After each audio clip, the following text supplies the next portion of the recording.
د هغه کلي نه راغلی میلمه وایي د هغه کلي حال څنګه دی چې څه بدلون پکې راغلی که نه، د خلکو فکر څنګه، خیال څنګه دی.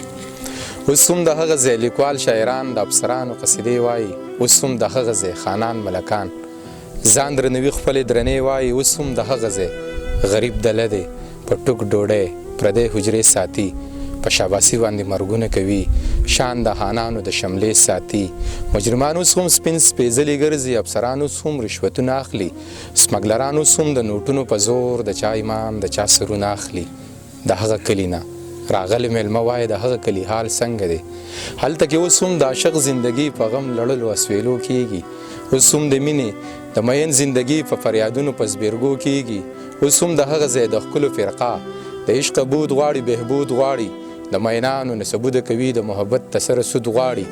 د هغه کلي نه راغلی میلمه وایي زما د لالي حال څنګه دی، چېرته په لار کوڅه کې ښکاري که نه، څوک یې په ښه بده کې ستایي که نه، زما غزلې خو ترې هېرې نه دي، د خپل ښایست سندرې وایي که نه.